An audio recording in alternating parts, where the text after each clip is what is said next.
मुक्तिप्रदायक वासुदेवाय नमः। हरये नमः। श्रीकृष्णाय नमः। हरि ओम। आपादमौलिपर्यन्तं गुरूणामाकृतिं स्मरेत् तेन विघ्नाः प्रणश्यन्ति सिद्ध्यन्ति च मनोरथाः। यं प्रव्रजन्तमर्पेत्युमुपेत्य बुद्धं द्वैपायनो विरहकातरा आजुहाव पुत्रेऽपि तन्मयतयोतरोऽपि नेतुभूतं सर्वभूतहृदयं मुनिमानतोऽस्मि। सोमेश्वराय सितभूतविकस्वराय प्रेमप्रजातर्वासराय तुङ्गोलसत्पवनवादितं शपल्ली माङ्गल्यहेतुचरिताय ओं नमः शिवाय। मिथ्यासिद्धान्तदुर्धन्तविध्वंसनशिक्षाः जयति तार्किकरणिर्भासतां नवरदम्बरे अञ्जनासूनुसानिध्याद्विजयेन विराजम् अजितप्रणं भजेऽहं विजयध्वजम्। कंसध्वंसकलाम्बोजा संसक्तोऽहंसपुङ्गवः ब्रह्मण्यगुरुराजाख्यो वर्ततामो मानसे। तं वन्दे नरसिंहतीर्थलें श्रीव्यासराजगुरुं ध्यायन्तं मनसा सम्मचरणं श्रीपादराजं गुरुम्। आर्तिकल्पितकल्पोऽयं प्रत्युत्थितकेसरी व्यासतीर्थगुरुर्भूयादस्मदिष्टार्थसिद्धये। ओं नमो वादिराजाय दीर्घदारिद्र्यघातिने राजभोगप्रदाते च नमोऽस्तु जयजायने। पूज्याय राघवेन्द्रार्य सत्यधर्मरताय च विजतां कल्पवृक्षाय नमतां कामधेनवे। सत्याभिघ्नकराब्धोत्थान् पञ्चाशद्वर्षपूजकान् सत्यप्रमोदतीर्थार्यान् नौमि न्यायसुधारतान्। सुधासेवा समद्भूतं सुभिद्भन्मनिराजितं ताम्रपर्णिगुरुन् वन्दे सुविद्याबोधकं मम। ओं स्वस्यस्तवशेषां सन्मङ्गलानि भवन्तु। सम्यक् श्लोकैकश्रवणपठनमात्रेण उत्कृष्ट श्रोतॄणां निखिलगलगदगम्मशापनोदनपरे धर्माद्यकिरार्थसाधनीभूते श्रीमन्महाभारतात्पर्यनिर्णये अद्य कथा प्रारम्भास्तु। हरिः ओं हरिः ओं हरिः ओं। नारायणाय परिपूर्णनारायणवाय विश्वोदयस्थितिनिवृत्तिप्रदाय दानप्रदाय उदासुरदुःखदुःखसत्कारणाय वितताय नमो नमस्ते।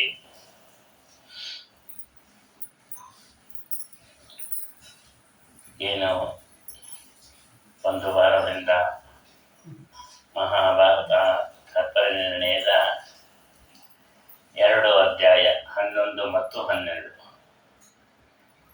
ಈ 2 ಅಧ್ಯಾಯದಲ್ಲಿ ಅಂಶಾವತರಣ, ಯಾವ ಯಾವ ದೇವತೆಗಳು ಯಾವ ಅಂಶದಿಂದ ಯಾವ ರೀತಿ ಅವತಾರವನ್ನು ಮಾಡಿದ್ದಾರೆ ಎನ್ನುವುದನ್ನು ವರ್ಣನೆಯನ್ನು ಮಾಡಿದ್ದಾರೆ. ಅದರಲ್ಲಿ ಯತ್ಕಿಂಚಿತ್ ಪ್ರಯತ್ನ. ಈಗ ಕುಂತಿದೇವಿ ಸದಾರ್ಜುನೋ ನಾಮ ನರಾಂಶಯುಕ್ತ ವಿಷ್ಣು ವೇಷ ಬಲವಾನ್ ಅಸ್ತ್ರವೇತ್ತಾಃ. ಭೀಮಸೇನ ದೇವರ ಆದ ನಂತರದಲ್ಲಿ ಪಾಂಡುರಾಜ ಕೇಳಿದ, ಭೀಮಸೇನ ಬಲಿಷ್ಠ ಒಪ್ಕೊಳ್ತೀನಿ, ಅವನೇನಾದ್ರು ಯುದ್ಧಕ್ಕೆ ಹೋದಾಗ ಮಾಡಿದಾಗ ನಮ್ಮನ್ನು ನೋಡ್ಕೊಳ್ಳೋಕ್ಕೆ ಇಲ್ಲಿ ಇನ್ನೊಬ್ಬ ಬೇಕು, ಇಲ್ಲಾಂದರೆ ಕಳ್ಳತನ ಮಾಡಿ ಮೋಸ ಮಾಡಿ ರಾಷ್ಟ್ರವನ್ನೆಲ್ಲ ಅಪಹಾರ ಮಾಡ್ತಾರೆ, ಶಾಸ್ತ್ರ ಶಸ್ತ್ರ ಅಸ್ತ್ರವಿದ್ಯೆ ಎಲ್ಲ ಬಲ್ಲಂತವನ್ನ ಯಾರನ್ನಾದ್ರೂ ಕರಿ ಅಂತ. ಸರಿ, ಶೇಷದೇವರನ್ನ ಬೇಡ ಅಂತಂದ. ಗರುಡದೇವರಿಗೆ ಅವತಾರವೇ ಇಲ್ಲ, ಹಾಗಾಗಿ ಗರುಡದೇವರು ಬರಲಿಲ್ಲ. ಇನ್ನ ರುದ್ರದೇವರನ್ನ ಕರೆಯೋಣ ಅಂತಂದ್ರೆ ಕ್ರೋಧಾಭಿಮಾನಿ, ಬಹಳ ಸಿಟ್ಟಾದ್ರೆ ಮಕ್ಕಳು ಬಹಳ ಕಷ್ಟ, ಹಾಗಾಗಿ ಯಾರನ್ನು ಕರೆಯೋದು? ಅದಕ್ಕೆ ಕೊನೆಯಲ್ಲಿ ಇಂದ್ರದೇವರನ್ನ ಕರಿ, ಅವನು ಬಲಿಷ್ಠನೂ ಹೌದು ಸಮಾಧಾನವಾಗೂ ಇರ್ತಾನೆ. ಹಾಗಾಗಿ ಇಂದ್ರದೇವರನ್ನ ಕರೆದು, ಇಂದ್ರದೇವರು ಕರೆದಾಗ ಅವರೇ ಸಜಾರ್ಜುನೋ ನಾಮ ನರಾಂಶಯುಕ್ತ ವಿಷ್ಣು ವೇಷಿ ಬಲವಾನ್ ಅಸ್ತ್ರವೇತ್ತ. ನರ ಅಂದರೆ ಶೇಷದೇವರು, ಅವರ ಆವೇಶ ಇಂದ್ರದೇವರಲ್ಲಿ ಅವತಾರ ಆಯಿತು. ಜೊತೆಯಲ್ಲಿ ವಿಷ್ಣುವಿನ ಆವೇಶವೂ ಇತ್ತು. ಬಲಾಂಶನಾದ ಶಸ್ತ್ರ ಅಸ್ತ್ರ ಇವುಗಳನ್ನೆಲ್ಲ ಚೆನ್ನಾಗಿ ತಿಳಿದ ಅವನ ಅವತಾರ ಆದ ಮೇಲೆ ಬೃಹಸ್ಪತಿ ಪೂರ್ವಂಬು ಥರೇ ಹರೈಃ ಪದಂ ಸವೇವಿ ಸುಸೇವಿತಂ ಪವನಾವೇಶಯುಕ್ತಃ ಸ ಉದ್ದವೋ ನಾಮ ಯದು ಪ್ರವಾತಿ ಉಪಗಮನಾಮಧೇಯಃ. ದ್ರೋಣಾಚಾರ್ಯರಾಗಿ ಅವತಾರ ಮಾಡಿದ ಬೃಹಸ್ಪತಿಯೇ ವಾಯುವೇಶಯುಕ್ತರಾಗಿ ಮಹಾಜ್ಞಾನಿಗಳಾಗಿ ಅವತಾರವನ್ನು ಮಾಡಿದ್ದಾರೆ. ಅವರೇ ಉದ್ದವರು. ಉದ್ದವನ ಅಪ್ಪನ ಹೆಸರು ಉಪಗವ ಅಂತ. ಅವನು ಯಾದವರ ವೀರ. ಬೃಹಸ್ಪತಿಗಾಗಲೇ ದ್ರೋಣರಾಗಿ ಅವತಾರವನ್ನು ಮಾಡಿದ್ರು. ಅಲ್ಲೇ ಹೇಳ್ತಾರೆ, ನಾನು ಈಗಾಗಲೇ ದ್ರೋಣರಾಗಿ ಅವತಾರವನ್ನು ಮಾಡಿದ್ದೀನಿ. ಕೃಷ್ಣನ ಉಚ್ಚಿಷ್ಟಗಳನ್ನ ಉಣ್ಣಲಿಕ್ಕೆ ಆಗೋದಿಲ್ಲ. ಯಾಕೆಂದ್ರೆ ನಾನು ಬ್ರಾಹ್ಮಣ ಕುಲದಲ್ಲಿ ಹುಟ್ಟಿಬಿಟ್ಟಿದ್ದೀನಿ. ಕೃಷ್ಣ ಯಾದವನಾಗಿ ಹುಟ್ಟಿದ್ದಾನೆ. ಕೃಷ್ಣ ಹೇಗೆ ಯಾದವನೋ ಅದೇ ಯಾದವನಾಗಿ ನಾನು ಹುಟ್ಟಿದ್ರೆ ಒಳ್ಳೇದು ಅಂತ ಹೇಳಿ ಹುಟ್ಟಿದ್ದಾರೆ. ಯಾಕೆಂದ್ರೆ ಯಾದವರೇ ಹೇಳ್ತಾರೆ, ಮಹಾಜ್ಞಾನಿ ದೇವರಿಂದ ನೇರವಾಗಿ ಭಾಗವತವನ್ನ ಉಪದೇಶ ಪಡೆದವರು. ಆ ದೇವರೇ ಭಾಗವತವನ್ನ ನೀನು ಎಲ್ಲರಿಗೂ ಹೇಳು ಅಂತ ಹೇಳಿದ್ದಾನೆ. ತ್ವಯೋಪಭುಕ್ತ ಸೃಕ್ಕಂದ ವಾಸೋಲಂಕಾರ ಉಚ್ಚಿಷ್ಟ ಭೋಜನೋದಾಸಾಹ ತವಮಾಯಾಂ ಜಹೇಮಹೆ ಅಂತ ಹೇಳಿ ದೇವರ ನಿರ್ಮಾಲ್ಯವನ್ನ ಧಾರಣೆಯನ್ನ ಮಾಡಿದರೆ ಮಾತ್ರ ಸಂಸಾರ ಸಾಗರ ದಾಟಬಿಡಿಕೆ ಆಗತ್ತೆ ಅಂದವರು. ದ್ರೋಣರಿಗೆ ಅಷ್ಟೆಲ್ಲ ಗೊತ್ತಿದ್ರು ಕೃಷ್ಣನ ಉಚ್ಚಿಷ್ಟವನ್ನ ಉಣ್ಣಲಿಕ್ಕೆ ಆಗೋದಿಲ್ಲ. ಅಂದ್ರೆ ನೈವೇದ್ಯ ಅನ್ನ ಬೇರೆ, ಕೃಷ್ಣನ ನೇರ ಉಚ್ಚಿಷ್ಟ ಉಣ್ಣೋದು ಬೇರೆ. ಹಾಗಾಗಿ ಯಾಕೆಂದ್ರೆ ತಾನು ಸಾಕ್ಷಾತ್ ಕೃಷ್ಣನ ಉಚ್ಚಿಷ್ಟವನ್ನು ಉಣ್ಣಬೇಕು ಅಂತ ಮತ್ತೊಮ್ಮೆ ಅವತಾರ ಮಾಡಿದ್ದಾರೆ. ದ್ರೋಣನ ರೂಪದಲ್ಲಿ ಕೃಷ್ಣ ತನ್ನ ಆಪ್ತ ಸೇವಕನನ್ನಾಗಿ ಮಾಡಿಕೊಳ್ಳೋದಿಲ್ಲ. ಯಾಕೆಂದ್ರೆ ಬ್ರಾಹ್ಮಣರಾಗಿದ್ದಾರೆ, ವಯಸ್ಸಿನಲ್ಲಿ ವೃದ್ಧರು, ಹಾಗಾಗಿ ಮಾಡ್ಕೊಳ್ಳಲ್ಲ. ಅದಕ್ಕೆ ಕೃಷ್ಣನ ಪರಿಪೂರ್ಣ ಸೇವೆ ಮಾಡಬೇಕು ಅಂತಂದ್ರೆ ನಾನು ಯಾದವನಾಗಿ ಹುಟ್ಟಬೇಕು ಅಂತ ಹೇಳಿ ಉದ್ದವರಾಗಿ ಹುಟ್ಟಿದ್ದಾರೆ. ಸಕಲ ವೇದಗಳನ್ನ ಚೆನ್ನಾಗಿ ಕಲಿತು ಸರ್ವಜ್ಞ ಅಂತ ಕಲಿಸ್ಕೊಂಡ್ರು. ಜೊತೆಗೆ ಕೃಷ್ಣನಿಗೆ ಮಂತ್ರಿನೂ ಆಗಿದ್ದಾರೆ. ಕೃಷ್ಣನಿಗೆ ಮಂತ್ರಿ ಆಗೋದು ಅಂದ್ರೆ ತುಂಬಾ ದೊಡ್ಡ ಭಾಗ್ಯ. ಅದನ್ನು ಯಾಕೆಂದ್ರೆ ರಾಜನಾದವನು ಮಂತ್ರಿಯ ಮಾತನ್ನ ಕೇಳ್ತಾನೆ. ನಾವು ದೇವರ ಪೂಜೆಯನ್ನು ಮಾಡ್ಬೇಕಾದ್ರೆ ಅದೇ ಅನುಸಂಧಾನ ಇರಬೇಕಂತೆ. ನಮ್ಮ ಮನೆಯಲ್ಲಿರತಕ್ಕಂಥ ಸಾಲಿಗ್ರಾಮದಲ್ಲಿ 14 ಲೋಕದ ಒಡೆಯನಾಗಿರತಕ್ಕಂತಹ ಚಕ್ರವರ್ತಿ ಸಾರ್ವಭೌಮನ ಪೂಜೆಯನ್ನು ಮಾಡ್ತಾ ಇದ್ದೀವಿ. ಆ ಸಾರ್ವಭೌಮನ ಪೂಜೆಯನ್ನ ನಾನು ಮಂತ್ರಿಯಾಗಿ ನಾನು ಮಾಡ್ತಾ ಇದ್ದೀನಿ. ನಾನು ಮಂತ್ರಿ ಅಂತ ಅನ್ಕೊಂಡ್ರೆ ನಮ್ಮ ಮಾತು ಕೇಳ್ತಾನಂತವನು. ನಾನು ಸೇವಕ ವೃತ್ತಿ ಅನ್ಕೊಂಡ್ರೆ ನಮ್ಮ ಮಾತು ಕೇಳಲ್ಲ. ಮಂತ್ರಿ ಮಾತ್ರ ಆದ ಕೇಳ್ತಾನೆ. ಹಾಗಾಗಿ ನಾನು ಮಂತ್ರಿ, ನೀನು ರಾಜ ಅಂತ ಹೇಳಿ ದೇವರ ಪೂಜೆ ಮಾಡ್ಬೇಕಂತೆ. ಎಷ್ಟೊಂದು ಸಲ ನಮಗೆ ಇದು ಗೊತ್ತೇ ಇರೋದಿಲ್ಲ. ಹೌದಲ್ಲ, ಅವನ ದೇವರು ನಾವು ಭಕ್ತರು ಅನ್ಕೊಂಡೇ ಪೂಜೆ ಮಾಡ್ತಾ ಇದ್ವಿ. ಆದ್ರೆ ಮಂತ್ರಿ ಅಂತ ಅನ್ಕೊಂಡಾಗ ಅವನ್ನ ಹೇಳಿದ್ದೆಲ್ಲ ಕೇಳ್ತಾನಂತೆ, ನಮ್ಮ ಇಷ್ಟಾರ್ಥಗಳನ್ನು ನೆರವೇರಿಸ್ತಾನಂತೆ. ಅವು ಇಷ್ಟೆಲ್ಲ ಆಸೆ ಇಟ್ಕೊಂಡಿದ್ದೆ ನೀನು ಒಂದು ಸಂಸಾರದ ಮೇಲೆ. ಎಷ್ಟು ಸಂಸಾರ ಇದೆ ಜಗತ್ತಿನಲ್ಲಿ, ಇನ್ನೊಬ್ನೇ ಇಷ್ಟು ಆಸೆ ಇಟ್ಕೊಂಡ್ರೆ ಉಳಿದವ್ರಿಗೆಲ್ಲ ನಾನೇನ್ ಮಾಡ್ಲಿ ಅಂತ ಕೇಳ್ತಾನೆ. ಹೌದು, ಆದ್ರೆ ಪ್ರತಿಯೊಬ್ಬರು ಆ ರೀತಿಯಲ್ಲಿ ಚಿಂತನೆಯನ್ನು ಮಾಡಿದಾಗ ಏನಂದ್ರೆ ನಮ್ಗೆ ಕೆಟ್ಟ ಆಸೆ ಬರ್ಸೋದಿಲ್ಲ. ಆಸೆಗೆ ಬ್ರೇಕಪ್ ಆಗ್ತಾನೆ ಅಷ್ಟಿನ್ನೇನ್ ಮಾಡೋದು. ಹಾಗಾಗಿ ಆ ರೀತಿಯಲ್ಲಿ ಕೃಷ್ಣನಿಗೆ ಮಂತ್ರಿ ಆಗಿದ್ದಾನೆ. ಉದ್ದವ ಹುಟ್ಟಿದ 3 ವರ್ಷದ ನಂತರ ಸಾತ್ಯಕಿ ಹುಟ್ಟಿದ. ಅವತ್ತಿನ ದಿವಸ ಚೈಕಿತಾನನ ಜನ ಆಯ್ತು. ಇವರೆಲ್ಲ ಪಾಂಡವ ಪಕ್ಷದವರು. ಇನ್ನ 49 ಮರುತುಗಳಲ್ಲಿ ಒಬ್ಬನ ಹೆಸರು ಪ್ರತಿಭಾ ಅಂತ. ಅವನೇ ಭಗವಂತನ ಸೇವೆಗಾಗಿ ಚೇಕಿತಾನ ಅಂತ ಅವತಾರವನ್ನು ಮಾಡಿದವನು. ಆಗಲೇ ಕೃತವರ್ಮನ ಜನನ ಆಗಿತ್ತು. ನಂತರ 3 ವರ್ಷಗಳಲ್ಲಿ ಯುಧಿಷ್ಠಿರ ಹುಟ್ಟಿದ್ದಾನೆ. ಯುಧಿಷ್ಠಿರ ಜನವಾದ 3 ವರ್ಷದ ನಂತರ ಪುನಃ ರುದ್ರದೇವರು ಅವತಾರವನ್ನು ಮಾಡಿದ್ದಾರೆ. ಭೂಭಾರಣಕ್ಕಾಗಿ ಅಶ್ವತ್ಥರಾಮರಾಗಿ ಅವತಾರವನ್ನು ಮಾಡಿದ್ದಾರೆ. ಅವರು ಹುಟ್ಟಿದ ಕೂಡಲೇ ಕುದುರೆಯ ಧ್ವನಿ ಬಂತಂತೆ ಅವರು ಗಂಟಲಿಂದ. ಅದಕ್ಕೆ ಅವ್ರಿಗೆ ಅಶ್ವತ್ಥ ಆಮ ಅಂತಂದ್ರೆ ಜೊತೆ ಇದೆ. ಕುದುರೆಯ ಧ್ವನಿಯನ್ನೇ ಜೊತೆಯಲ್ಲಿ ಇಟ್ಕೊಂಬಂತಿದ್ದರಿಂದ ಅವ್ರಿಗೆ ಅಶ್ವತ್ಥಾಮ ಅಂತ ಅದೇ ಹೆಸರು ಬಂತು. ಅವರು ಜನಿಸಿದ 4ನೆಯ ದಿವಸಕ್ಕೆ ದುರ್ಯೋಧನನ ಜನನ. ದುರ್ಯೋಧನ ದಿವಸದ ಮರು ದಿವಸ ಭೀಮಸೇನ ದೇವರ ಅವತಾರ ಆಯಿತು. ಇಲ್ಲಿ ಒಂದು ಪ್ರಶ್ನೆಯನ್ನ ಆಚಾರ್ಯರೇ ಹಾಕೋತಾರೆ. ಈ ಬಲರಾಮ ಯಾಕೆ ಅಣ್ಣ ಆದ, ತಮ್ಮ ಆಗ್ಬೋದಾಗಿತ್ತಲ್ಲ, ರಾಮನಾದಾಗ ಲಕ್ಷ್ಮಣನಾಗಿ ಇದ್ದ. ಆ ಲಕ್ಷ್ಮಣನ ಸೇವೆಯನ್ನ ಮಾಡಿ ಮಾಸಾದಿತ್ಯವ ಬಹುವ ಭೀಮಸೇನ ದೇವರಿಗೂ ಬಲರಾಮ ದೇವರಿಗೂ 2 ಅಥವಾ 3 ತಿಂಗಳು ವ್ಯತ್ಯಾಸ ಅಷ್ಟೇ ಅಂತ ಹೇಳ್ತಾರೆ. ಬಲರಾಮ ದೇವರು ಎಣ್ಣೆಯಲ್ಲಿ ಅವತಾರವನ್ನು ಮಾಡಿದ್ರು. ಲಕ್ಷ್ಮಣನಾದಾಗ ರಾಮನ ಸೇವೆ ತುಂಬ ಮಾಡಿದ್ರಂತೆ. ಆಗ ಸ್ವಲ್ಪ ಖಿನ್ನತೆಯೂ ಆಯಿತು. ಮಾಡ್ತಾ ಇರೋದೇ ಹರಿ ಸೇವೆ, ಮೊದಲೇ ದೇವಸ್ಥಾನದ ಅರ್ಚಕರುಗಳು ಮಾಡೋದೇ ಭಗವಂತನ ಪೂಜೆ. ಆದ್ರೂ ಒಂದ್ ದಿವಸ ರಜಾ ಸಿಕ್ಕಿದ್ರೆ ಸಾಕು ಅಂತಾರಲ್ವ, ಒಂದ್ ದಿವಸ ತಪ್ಪಿಸ್ಕೊಳಕ್ ಹಿಂಗ್ ಕಾಯ್ತಾರೆ. ಹಾಗೆ ಇವನಿಗೂ ಒಂದ್ ಸ್ವಲ್ಪ ಖಿನ್ನತೆ ಬಂತಂತೆ. ರಾಮನ ಸೇವೆ ಮಾಡಿ ಮಾಡಿ ಮಾಡಿ ಸಾಕಾಯ್ತು. ಒಂದ್ ದಿವಸ ಆದ್ರೂ ನನಗೆ ಅದು ತಪ್ಪಿದ್ರೆ ಸಾಕು ಅನ್ನೋಂಗೆ ಏನೋ ಖಿನ್ನತೆಯಿಂದ ಕೂತಿದ್ದಂತೆ. ಅದಕ್ಕೆ ರಾಮ ಪ್ರಮೋಷನ್ ಕೊಟ್ಬಿಟ್ಟ. ಕೃಷ್ಣನಾಗಿ ಬಂದಾಗ ನೀನು ಅಣ್ಣನಾಗಿ ಬಂದ್ಬಿಡು, ನೀನ್ ಸೇವೆ ಮಾಡೋ ತಪ್ಪತ್ ನನಗೆ ಅಂತ ಹೇಳಿ. ರಾಮನ ಸೇವೆ ಎಷ್ಟು ಮಾಡಿದರೂ ಸಾಕಾಗ್ಲಿಲ್ಲ ಅನ್ಸಿದ್ದು ಲಕ್ಷ್ಮಣನ ಒಬ್ಬನಿಗೆ ಅಂತೆ.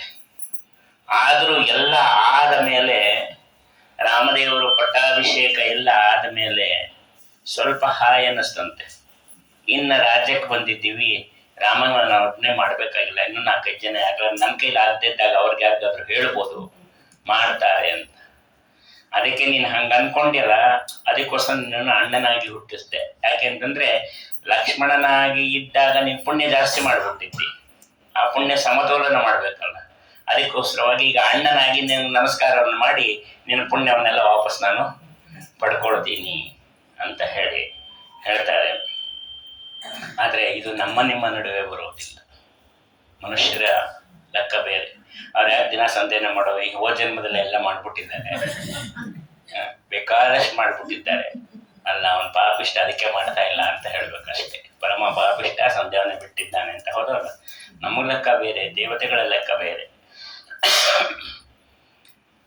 ಈಗ ಅಂಥ ಪುಣ್ಯವಂತರೇ ಜಾಸ್ತಿ ಇದ್ದಾರೆ, ಸಂಧ್ಯಾವನೆ ಬಿಟ್ಟಿರೋ ಪುಣ್ಯವಂತರೇ ಜಾಸ್ತಿ ಇದ್ದಾರೆ ಸಂಧ್ಯಾನ ಮಾಡೋರಿಗಿಂತ. ಹಾಗಾಗಿ ಆದರೂ ನಮ್ಗೆ ಇಷ್ಟಾದರೂ ಸಹ ಮಳೆ ಬೆಳೆ ಎಲ್ಲ ಆಗ್ತಾ ಇದೆ ಅಂತಂದರೆ ಎಲ್ಲೋ ಒಂದು ಮೂಲೆಯಲ್ಲಿ ಕೂತು ಅವ್ರ ಪಾಡಿಗವರು ಜಪತಪಗಳನ್ನು ಮಾಡಿಕೊಳ್ತಾ ಇದ್ದಾರೆ ಯಾರೋ ಸಾಧಕರು. ಹಾಗಾಗಿ ನಮಗೆ ಮಳೆ ಬೆಳೆ ಆಗ್ತಾ ಇದೆ, ಇಲ್ಲಾಂತಂದರೆ ಸಾಧ್ಯವೇ ಇಲ್ಲ.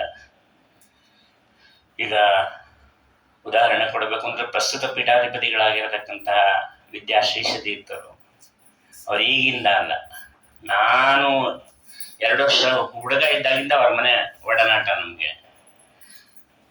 ನಮ್ಮನ್ನೆಲ್ಲ ತೊಡೆ ಮೇಲೆ ಮಲಗಿಸ್ಕೊಂಡಿರೋರು ಅವರೆಲ್ಲ. ಅವಾಗಿಂದ ಒಡನಾಟ. ನಮ್ಮ ಅಣ್ಣನ ಸಹಪಾಠಿ ಬೇರೆ ಅವರು. ಹಾಗಾಗಿ ಅವರು ಸಾಧನೆ ಹೇಗಿತ್ತು ಅಂತಂದ್ರೆ, ಚಾತುರ್ಮಾಸ್ಯ ಬಂತು ಅಂದ್ರೆ ಸೂರ್ಯೋದಯದಿಂದ ಸೂರ್ಯಾಸ್ತದವರೆಗೂ ಹೊಸಲು ದಾಟಿ ಹೊರಗೆ ಬರ್ತಿರ್ಲಿಲ್ಲ ಅವರು ಗೃಹಸ್ಥಾಶ್ರಮದಲ್ಲಿದ್ದಾಗ. ಇಡೀ ಚಾತುರ್ಮಾಸ 4 ತಿಂಗಳು ಸೂರ್ಯಾಸ್ತ ಆದಮೇಲೆ ಹೊರಗೆ ಬರೋರು. ಅಲ್ಲಿವರೆಗೂ ಬರ್ತಿರ್ಲಿಲ್ಲ. ಸೂರ್ಯೋದಯ ಕಾಲದಲ್ಲಿ ಹೊರಗೆ ಬಂದ್ರೆ ಪಾಪ ಜಾಸ್ತಿ ಬರುತ್ತೆ ಅಂತ. ಅಷ್ಟು ಸಾಧನೆಯನ್ನು ಅವರು ಮಾಡಿದ್ದಾರೆ ಅಂತ ಯಾರಿಗೆ? ನಮ್ಮಂಥವ್ರಿಗೆ ಗೊತ್ತು, ನೋಡಿದವರಿಗೆ ಗೊತ್ತು. ಮತ್ತೆ ಇನ್ನೊಂದು, ಹೆಂಡತಿ ಮಕ್ಕಳ ಜೊತೆ ಮಾತಾಡ್ಬೇಕಾದ್ರೆ ಯಾರನ್ನು ಏಕವಚನದಲ್ಲಿ ಮಾತಾಡಿಸ್ತಾ ಇರಲಿಲ್ಲ. ಯಾಕೆಂದ್ರೆ ತತ್ವಾಭಿಮಾನಿ ದೇವತೆಗಳ ಜೊತೆ ಇಲ್ಲ ಜೀವ ಇದೆಯಪ್ಪ, ಬೆಲೆ ಕೊಟ್ಟು ಮಾತಾಡ. ನಾವು ಏನ್ರಿ ಹೆಂಡ್ತಿನ ಹೋಗ್ರಿ ಬಂದ್ರಿ ಅಂತೀರಾ ಅಂತ ಕೇಳಿದ್ ಆಡ್ಕೋತಾರೆ. ಹೌದೌದು. ಯಾಕಂದ್ರೆ ಒಂದೇ ಜೀವ ಇಲ್ಲಲ್ಲ ಅಲ್ಲಿ. ಆ ಜೀವಕ್ಕೆ ಉಸಿರಾಗಿ ವಾಯುದೇವರಿದ್ದಾರೆ. ವಾಯುದೇವರಿಗೆ ಬೆಲೆ ಕೊಡ್ಬೇಕಾದ್ರೆ ಹೋಗುವ ಅಂತೀರೇನು ವಾಯುದೇವ್ರನ್ನ? ಆಗೋದಿಲ್ಲ. ಆ ರೀತಿಯಲ್ಲಿ ಪ್ರಾಮುಖ್ಯತೆಯನ್ನು ಕೊಟ್ಟವರು ಇನ್ನು ಬಹಳಷ್ಟು ಜನ ಪೀಠಾಧಿಪತಿಗಳು ಇದ್ದಾರೆ. ಸತ್ಯಾತ್ಮ ತೀರ್ಥರು ಇರ್ಬೋದು, ಅಥವಾ ಸುಬ್ರಹ್ಮಣ್ಯ ಮಠದ ಸ್ವಾಮಿಗಳು ಈಗ ಏನಿದ್ದಾರೆ ಅವರು ಅಷ್ಟೇ. ಅವರು ರಾಯರ ಪ್ರತಿಷ್ಠಾಪನೆಯನ್ನು ವೃಂದಾವನ ಪ್ರತಿಷ್ಠಾಪನೆ ಮಾಡಬೇಕು ಅಂದರೆ ಅವರ ಕೈಯಲ್ಲಿ ಏನೂ ಇಟ್ಟುಕೊಳ್ತಾನೆ ಇರಲಿಲ್ಲ. ಬರೀ ಒಂದು ಅಭಿಮಂತ್ರಣವನ್ನು ಮಾಡಿ ಕೈ ಹೀಗೆ ಇಟ್ಕೊಂಡಾರೋ ಕೈಗೆ ಮಂತ್ರಾಕ್ಷತೆ ಬರೋದು. ಇವತ್ತಿಗೂ ಸಹ ನಾನು ನೋಡಿದ್ದೆ, ನಾನು ಪ್ರತ್ಯಕ್ಷ ನೋಡಿದ್ದೆ. ಆ ಮಂತ್ರಾಕ್ಷತೆ ನಮಗೆ ಕೊಟ್ಟಿದ್ದಾರೆ. ಇವತ್ತಿಗೂ ಗಮ್ಮಂತಲೇ ಇದೆ ಅದು. ಹಾಗೆ ಅವರೆಲ್ಲ ಸಿದ್ಧಿ ಪಡ್ಕೊಳ್ಳಿ, ಅವರೆಲ್ಲ ಪ್ರಚಾರಕ್ಕೋಸ್ಕರ ಮಾಡ್ಕೊಳ್ಳೋದಿಲ್ಲ. ಎಲ್ಲರೂ ಪ್ರಚಾರ ಆಗಬೇಕು ಅನ್ನೋದೇನಿಲ್ಲ. ಅವರವರ ಸಾಧನೆ ಅಂಥವರೆಲ್ಲ ಇರೋತ್ತಿಗೆ ನಮಗೆ ಇವತ್ತು ಮಳೆ ಬೆಳೆ ಎಲ್ಲೋ ಒಂದು ಕಡೆ ನಾವು ಪುಣ್ಯ ಮಾಡಿದ್ದೀವಿ, ನಾವು ಅನ್ಕೊಂಡ್ಬಿಟ್ಟಿದ್ದೀವಿ ಅಷ್ಟೆ. ಹಾಗೆ ಬಲರಾಮನಿಗೂ ಕೃಷ್ಣನಿಗೂ 3 ತಿಂಗಳು ವ್ಯತ್ಯಾಸ ಅಷ್ಟೇ, ವಯಸ್ಸಿನ ಅಂತರ. ಬಲರಾಮ ಕೃಷ್ಣ ಇಬ್ರು ಒಟ್ಟಿಗೆ ಚೇಷ್ಟೆ ಮಾಡೋರು. ಅಲ್ಲ, ನಮ್ಗೆ ಯಾರು ಹೇಳೇ ಇರಲಿಲ್ಲ ಬಲರಾಮನ ಚೇಷ್ಟೆ, ಬರೀ ಕೃಷ್ಣನ ಚೇಷ್ಟೆನೇ ಎಲ್ಲ ಕಡೆ ಕೇಳಿರೋದು ನಾವು. ಅದಕ್ಕೆ ದಾಸರಾಯರಲ್ಲಿ ಹೇಳಿದ್ದಾರೆ, ರಾಮಕೃಷ್ಣರ ಮನೆಗೆ ಬಂದರು ಬಾಗಿಲತೆಗೆ, ರಂಗ ಬಂದನೆ ಕೃಷ್ಣ ಬಂದನೇನೆ ಅಂತೆಲ್ಲ ಹೇಳಿದ್ದಾರೆ. ಅವಳು ದೇವಕಿನೂ ಅದೇ ಪಡ್ಕೋತಾಳೆ. ಅಲ್ಲೋ, ಎಲ್ಲ ಕಡೆ ಹೋಗಿ ಹೋಗಿ ನೀನೊಬ್ಬನೇ ಕೆಟ್ಟ ಸುತ್ತ್ಯಾ, ನಿನ್ನ ಜೊತೆಗೆ ಎಷ್ಟು ಜನ ಬರ್ತಾರೆ, ಅವ್ರು ಯಾರ ಮೇಲೆ ಯಾರು ಚಾಡಿನೇ ಹೇಳೋದಿಲ್ಲಲ್ಲೋ, ಬರೀ ನಿನ್ನ ಮೇಲೆ ಹೇಳ್ತಾರೆ. ಅಮ್ಮ, ಅವನು ತುಂಬಾ ತುಂಟತನ ಮಾಡ್ತಾನೆ, ಆದರೆ ಅವನೇನಾಗಿದ್ದಾನೆ ಡಿಸೆಂಟಾಗಿ ಮಾಡ್ತಾನೆ, ಗೊತ್ತಾಗೋದಿಲ್ಲ. ಹಾಗಾಗಿ ಯಾರೋ ಅವನ್ನ ತುಂಟ ಅಂತ ಅನ್ಕೊಂಡಿಲ್ಲ, ನನಗಿಂತ ಜಾಸ್ತಿ ತುಂಟತನ ಮಾಡ್ತಾನ ಅವನು ಅಂತ ಹೇಳೋನಂತೆ. ಇದೆಲ್ಲ ಆದ್ಮೇಲೆ ಅವಳು ಹೇಳೋಳು, ಅಮ್ಮ, ಎಷ್ಟಾದರೂ ಒಂದು ದೊಡ್ಡವನು, ನಾನು ಚಿಕ್ಕವನು ಅಂತೆಲ್ಲ, ನಾನು ಪಾಪದವನು ಅಂತ ನನ್ನ ತಲೆ ಕಟ್ತಾನವನು. ಅವರು ಎಲ್ಲರೂ ನಂದೇ ಅಂದ್ಕೊಂಡು ನನ್ನನ್ನು ಬೈತಾರೆ, ನೀನೇನು ಚಿಂತೆ ಮಾಡಬೇಡ. ಸರಿ, ಮಖಕ್ಕೇನೋ ಮಸಿ ಮೆತ್ಕೊಂಡಿತ್ತಂತೆ, ಯಾಕೋ ಮಖಕ್ಕೆ ಮಸಿ ಬೆಳ್ಕೊಂಡಿದ್ಯಾ? ಇಲ್ಲಮ್ಮ, ನಾನು ಮುದ್ದಾಗಿದ್ದೀನಲ್ಲ, ಅವ್ರ ಮನೆಗೆ ಹೋಗಿದ್ದೆ, ಅವ್ರ ಮಗು ಚೆನ್ನಾಗಿರ್ಲಿಲ್ಲ, ಅದಕ್ಕೆ ನಾನು ಚೆನ್ನಾಗಿ ಕಾಣಿಸ್ಬಾರ್ದು ಒಂದು ಮಸಿ ಮೆತ್ಕೊಂಡಿದ್ದಾರೆ ಅಂತ ಹೇಳಿ, ಹೀಗೆ ತಾನೇನೋ ಚೇಷ್ಟೆ ಮಾಡಕ್ಕೆ ಹೋಗಿ ಮಖಕ್ಕೆ ಮಸಿ ಮೆತ್ಕೊಂಡಿದ್ದೆ, ಅದು ಗೊತ್ತಿಲ್ಲ ಅವನಿಗೆ ಮೆತ್ಕೊಂಡಿದೆ ಅಂತ. ಆ ರೀತಿಯಲ್ಲೆಲ್ಲ ಹೇಳಿ ಅಮ್ಮನದನ್ನು ಸಮಾಧಾನ ಪಡಿಸ್ತಿದ್ದ. ಅಲ್ಲಿ ಹೇಳ್ತಾರೆ, ಸಪ್ರಾಕೃತಂ ಶಿಶುಮಾತ್ಮನ ಮುಚ್ಚೆ ವಿದ್ಯಾನ ಮೃತ್ಯು ಮಾತುರ ಆದರ್ಶೇ ಹಮಸ. ಕೃಷ್ಣ ತನ್ನ ಮಗ ಅಂತ ತಿಳಿದಿದ್ಲು ಯಶೋದೆ. ಅದಕ್ಕೆ ದೇವರು, ನಾನು ನಿನ್ನ ಮಗ ಅಲ್ಲ ಅನ್ನೋದಕ್ಕೆ ಒಂದು ಅಕ್ನಾಲೇಜ್ಮೆಂಟ್ ಕೊಡ್ತೀನಿ ಅಂತ ಬಾಯಿ ತೆರೆದು ಇಡೀ ಬ್ರಹ್ಮಾಂಡವನ್ನು ತೋರಿಸ್ದ. ಕೈ ಮುಗಿದ್ಲು, ಬಾಯಿ ಮುಚ್ಚಿದ ತಕ್ಷಣ ತಿರ್ಗಾ ನನ್ನ ಮಗ ಅಂತಲೇ ಅನ್ನಿಸ್ತು, ಸುಮ್ಮನಾದ್ಲು. ತಿರ್ಗಾ ಆ ಅಭಿಮಾನ ತುಂಬ ಜಾಸ್ತಿ ಆಗಿತ್ತು. ಇನ್ನೊಂದ್ಸಲ ಆಕ್ಳಿಸುವಂತೆ ಬಾಯಿ ತೆಗೆದಿದ್ದಾನೆ. ಬಾಯಿ ತೆಗೆದಾಗ ಅಲ್ಲಿ ಏನು ತೋರಿಸ್ದ ಅಂದರೆ, ಮನಸ್ತತ್ವ, ಅಹಂಕಾರ ತತ್ವ, ಪಂಚಮಹಾಭೂತಗಳು, ಮೂಲ ಪ್ರಕೃತಿ, ಪೂರ್ಣ ಅವಕೃತವಾಗಿರ್ತಕ್ಕಂಥ ಇಡೀ ಬ್ರಹ್ಮಾಂಡ, ಅದರೊಳಗೆ ಸಪ್ತಸಾಗರ, ಅದರಲ್ಲಿ ಬ್ರಹ್ಮಾದಿ ದೇವತೆಗಳು, ಎಲ್ಲದರ ಸಮೇತ ಪುಟ್ಟ ಬಾಯಲ್ಲಿ ತೋರಿಸ್ತಾರೆ. ನೋಡಿ ಅವಳಿಗೆ ಆಶ್ಚರ್ಯ ಆಯಿತು. ಕಣ್ಣು ಮುಚ್ಚಿದವಳು ಬಿಡಲೇ ಇಲ್ಲ, ಭಯ ಆಗಿ ಹಾಗೆ ಕಣ್ಣು ಮುಚ್ಕೊಂಡ್ಬಿಟ್ಲು. ಎದೆ ಹೊಡೆದೋಯ್ತು. ಮತ್ತೆ ಮರೆ ಮಾಡ್ದ. ಯಾಕೆ ತೋರಿಸಿದ್ದು ಅಂತಂದರೆ 2 ಕಾರಣವನ್ನು ಹೇಳ್ತಾರೆ. ಒಂದು, ನಾನು ನಿನ್ನ ಮಗ ಅಲ್ಲ ಅಂತ. ಇನ್ನೊಂದು, ಸಜ್ಜನರಿಗೆ ಹೇಗಿದೆ ಬ್ರಹ್ಮಾಂಡ ಗೊತ್ತಾಗಲಿ ಅಂತ ತಿಳಿದಿ ಅನ್ನೋದಕ್ಕೋಸ್ಕರವಾಗಿ ತೋರಿಸಿದ್ದಾನೆ. ಇಷ್ಟೆಲ್ಲ ಆದಮೇಲೆ ಒಂದು ದಿವಸ ಕೃಷ್ಣನ ತೊಡೆ ಮೇಲೆ ಮಲಗಿಸ್ಕೊಂಡಿದ್ದಾಳೆ. ಇದ್ದಕ್ಕಿದ್ದಂಗೆ ಮಗು ಭಾರ ಆಗೋದ್ರೆ ಭಯ ಆಗುತ್ತೆ ಅಲ್ವಾ? 3-4 kg ಇರೋ ಕೂಸು ಇದ್ದಕ್ಕಿದ್ದಂಗೆ 80 kg 90 kg ಆಗೋದ್ರೆ ಭಯ, ಭಾರ ತಡಿಲಿಕ್ಕಾಗಲಿಲ್ಲ. ಕೆಳಗೆ ಮಲಗಿಸಿದ್ದಾಳೆ. ಆಗ ತೃಣಾವರ್ತ ಅಂತ ಒಬ್ಬ ಅಸುರ ಕಾಳಿ ರೂಪದಲ್ಲಿ ಬಂದಿದ್ದಾನೆ. ಮುಂದೆ ಮೇಲೆ ಎತ್ಕೊಂಡು ಹೋದ. ಎಷ್ಟು ದೂರ ಹೋಗು ಅಂತ ಕೃಷ್ಣನು ಸುಮ್ಮನೆ ಇದ್ದ. ಮೇಲೆ ಹೋದ ಮೇಲೆ ಅವನ ಕುತ್ತಿಗೆಯನ್ನು ಹಿಡಿದಿದ್ದಾನೆ. ಅವನು ಉಸಿರಾಟ ತೊಂದರೆ ಆಗಿ ಅವನು ಮೃತ ಆದ. ಕೃಷ್ಣನಿಗೇನು ಆಗಲೇ ಇಲ್ಲ. ಅಷ್ಟು ಎತ್ತರದಿಂದ ಬಿದ್ದರೆ ಎಲ್ಲ ನೋಡ್ತಾ ಇದ್ರಂತೆ. ಕೃಷ್ಣ ಅವನ ಪಾಡಿಗೆ ಒಂದು ತಿರ್ಗಾ ಮೇಲಿಂದ ಇಳ್ಕೊಂಬಂದಂಗೆ ಬಂದ್ಬಿಟ್ಟು ಆಟ ಆಡ್ಕೊಂಡು ಕೂತಿದ್ನಂತೆ ಮಣ್ಣಿನ ಜೊತೆ. ಅದನ್ನು ನೋಡಿ ಎಲ್ಲರಿಗೂ ಆಶ್ಚರ್ಯ ಆಗಿದೆ. ಕೃಷ್ಣ ಕಳ್ಳತನ ಮಾಡಿದ್ದು ಯಾಕೆ ಅಂತಂದರೆ, ಕಳ್ಳತನ ಯಾರು ಮಾಡಿದ್ರು ಹೇಯ ಕೃತ್ಯನೇ ಅದು. ಅದು ಏನು ಮಾಡಿದ್ರು ಅದು ಯಾರಾದರೂ ಮಾಡಲಿ, ನಾವು ಮಾಡಿದ್ರು ನೀವು ಮಾಡಿದ್ರು ತಪ್ಪು. ಅದು ಏನೋ ಆಚಾರ ಮನೆಗೆ ಬಂದಿರ್ತಾರೆ, ದೀಪ ಕೊಟ್ಟಿದ್ವಿ ಹಚ್ಚಕ್ಕಿಂತ ಬ್ಯಾಗ್ ಹಾಕೊಂಡು ಹೋಗ್ಬಿಟ್ರೆ ಎಷ್ಟು ಒಳ್ಳೆಯವ್ರು ಆಚಾರ. ಮುಂದಿನ ಸಲ ಹರ್ಗಾರ್ತಿ ಕೊಟ್ಟರು ಅದು ಹಾಕೊಂಡು ಮುಂದಿನ ಸಲ ಬಂದ್ರೆ ಏನೂ ಕೊಡೋದೇ ಇಲ್ಲ. ಅದು ಯಾರು ಹೊಗಳ್ತಾರೆ? ಹೊಗಳೋ ಕಳ್ತನ ಯಾವುದದ್ದು ಒಳ್ಳೇದಲ್ಲ, ಕೆಟ್ಟದೇ. ಆದರೂ ನಾವು ಹೊಗಳ್ತೀವಿ. ಯಾಕೆ? ಕೃಷ್ಣನ ಮೇಲೆ ನಮ್ಗೆ ಅಭಿಮಾನ ಇದೆ. ಅದಕ್ಕೆ ಅದು ಯಾಕೆ ಅವ್ನು ಕಳ್ತನ ಮಾಡೋನು ಅಂತಂದ್ರೆ ಅಕೃತ್ಯತ್ಯಾಂ ಕೇಶವ ಅನುಗ್ರಹ ಅಂತಾರೆ ಆಚಾರ್ಯರು. ಕೆಲವರು ತುಂಬ ಜಾಸ್ತಿ ಪುಣ್ಯ ಮಾಡಿದ್ರಂತೆ, ಕೆಲವರು ಕಡಿಮೆ ಪುಣ್ಯ ಮಾಡಿದ್ರಂತೆ. ಅದಕ್ಕೆ ಅವ್ರನ್ನೆಲ್ಲ ಒಂದು ಬ್ಯಾಲೆನ್ಸ್ ಶೀಟ್ ಮಾಡಿ ದೇವರು ಸಬ್ಮಿಟ್ ಮಾಡಬೇಕಾಗಿತ್ತು ಯಮಧರ್ಮರಾಜನಿಗೆ. ಅದಕ್ಕೆ ಯಾಕೆಂತಂದ್ರೆ ಇನ್ನು ದ್ವಾಪರ ಯುಗ ಮುಗಿದ ಮೇಲೆ ಅವ್ರಿಗೆ ಪುನಃ ಜನ್ಮ ಇಲ್ಲ. ಹಾಗಾಗಿ ದೇವರು ಯಾರು ಕಡಿಮೆ ಪುಣ್ಯ ಮಾಡಿದ್ದಾರೆ ಅವ್ರ ಮನೆಗೆ ಹೋಗುವನಂತೆ. ಹೋದರೆ ಅವ್ರಿಗೆ ಭಾಳ ಸಂತೋಷ ಆಗೋದಂತೆ. ಕೃಷ್ಣ ಹೋದರೆ ದಿನ ವಿಗ್ರಹದ ಮುಂದೆ ಫೋಟೋ ಮುಂದೆ ಇಟ್ಬಿಟ್ಟು ಕೃಷ್ಣಾರ್ಪಣ ಅಂದ್ಬಿಟ್ಟು ನಾವೇ ತಿಂತಾ ಇದ್ವಿ. ಇವತ್ತು ನೀನು ಬಂದು ನಮ್ಮ ಪುಣ್ಯ ಅಂಥೇಳಿ ಇನ್ನಷ್ಟು ಬಡಿಸೋರಂತೆ. ಬಡಿಸಿ ಅವಾಗ ಅವ್ರು ಹೇಳೋರು, ನಿಮ್ಮ ಬೆಣ್ಣೆನೂ ಉಳಿಯಿತು, ನಿಮ್ಮ ಪುಣ್ಯನೂ ಜಾಸ್ತಿ ಆಯಿತು ಅಂಥೇಳಿ ಬರೋನಂತೆ. ಯಾರು ಪುಣ್ಯ ಜಾಸ್ತಿ ಇತ್ತು ಅವ್ರು ಬಾಯಿ ಬಂದಂಗೆ ಬಡ್ಕೊಳ್ಳೋರಂತೆ, ಬೈಯೋರಂತೆ. ಎಲ್ಲ ಚೆನ್ನಾಗಿ ಬೈದೆಲ್ಲ ಆದಮೇಲೆ ಅದೇ ಮಡಿಕೆ ಅವ್ರ ತಲೆ ಮೇಲೆ ಬಿಟ್ಬಿಟ್ಟು ನಿಮ್ಮ ಪುಣ್ಯನೂ ನಾಶ ಆಯಿತು, ನಿಮ್ಮ ಬೆಣ್ಣೆನೂ ನಾಶ ಆಯಿತು ಅಂತ ಹೇಳಿ ಬರ್ತಾ ಇದ್ನಂತೆ. ಯಾಕೆಂದರೆ ಸಮ ಮಾಡಬೇಕಲ್ಲ, ಆ ರೀತಿಯಲ್ಲಿ ಮಾಡಿಕೊಳ್ಳಿಕ್ಕೆ ಅವನು ಕದ್ದಿದ್ದೆ ಹೊರತು. ಅವನು ಹೇಳ್ತಾನೆ, ಯಾರಿಗೆ ಕ್ರೋಧ ಇರಲಿಲ್ಲ ಅವ್ರಿಗೆ ಮಾತ್ರ ನಾನು ಸರಿ ಮಾಡಿದೆ, ಕ್ರೋಧ ಇದ್ದವ್ರ ಮನೆಯೆಲ್ಲ ನಾವು ಕದ್ದಿಲ್ಲ ಅಂತ ಹೇಳ್ತಾನೆ ಕೃಷ್ಣ. ಕ್ರೋಧ ಇದ್ದವರು ದೈತ್ಯರು ಅಂತೇಳಿ. ಹಾಗಾಗಿ ಅದಲ್ಲದೆ ದೇವರಿಗೆ ಏನ್ರಿ ಬೇಕು ಅಲ್ಲ, ಅವನ ಊಟನೇ ಬೇರೆ. ಅದು ಇಡೀ ಬ್ರಹ್ಮಾಂಡವೇ ಅವನು ಉಣ್ಣತಕ್ಕಂಥವನು. ಬ್ರಹ್ಮದೇವರು ವಾಯುದೇವರು ಅವನಿಗೆ ಅನ್ನ. ಯಮಧರ್ಮರಾಜ ಹೇಳ್ತಾನೆ ಇದನ್ನೆಲ್ಲ.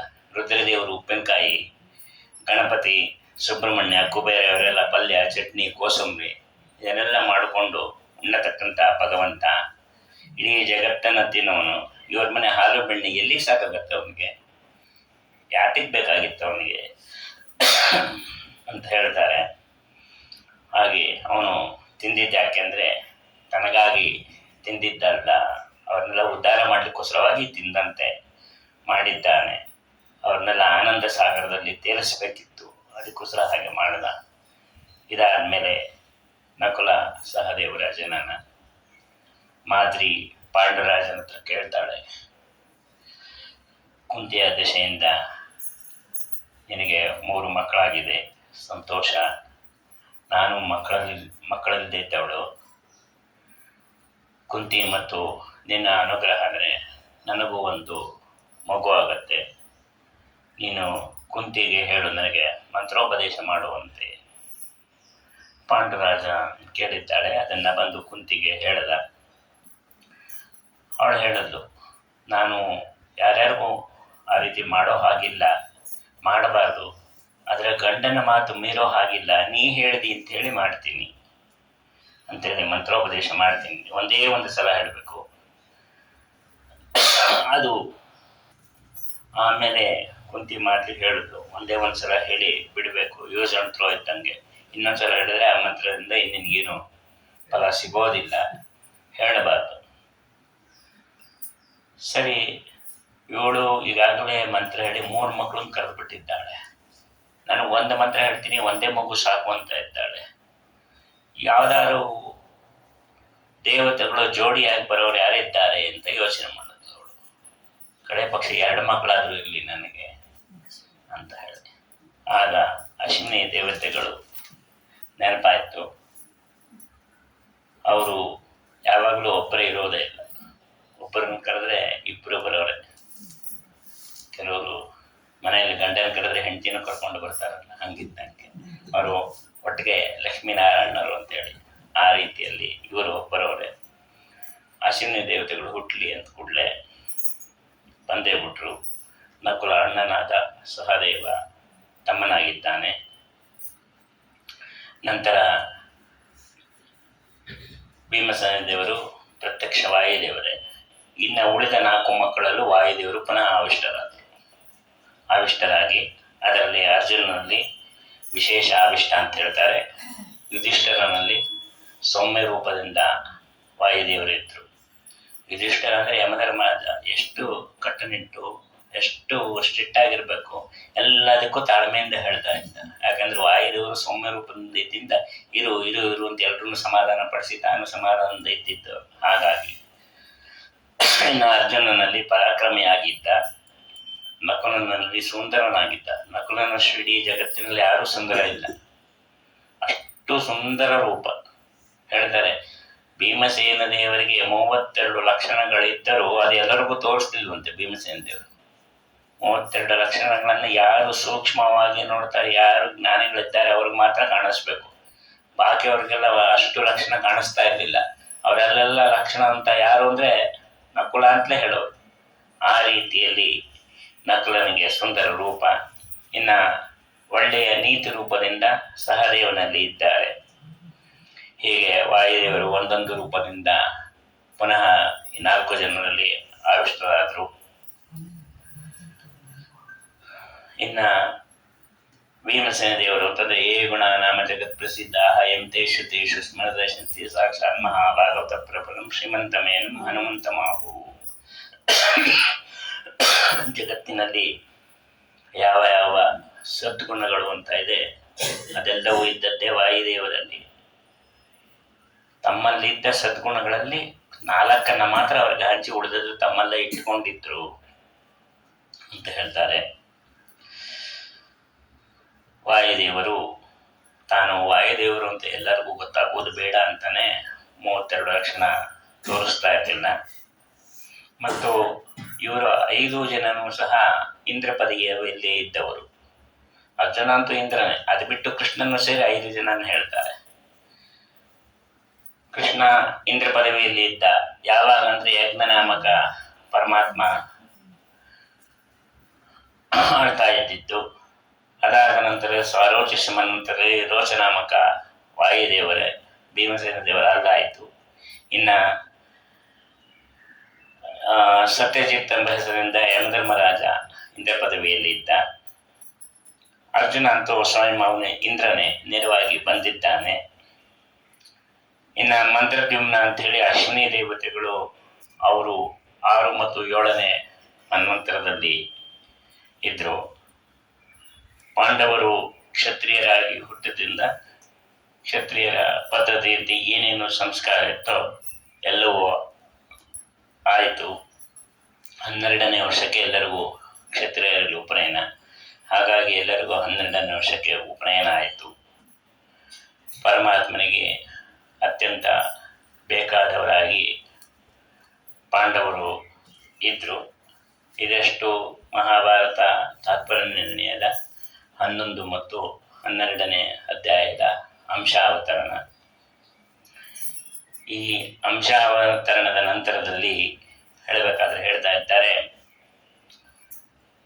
ನಾಮ ಸಂಕೀರ್ತನಂ ಯಸ್ಯ ಸರ್ವ ಪಾಪ ಪ್ರಣಾಶನಂ ಪ್ರಣಾಮೋ ದುಃಖ ಶಮನಂ ತಂ ನಮಾಮಿ ಹರಿಂ ಪರಂ.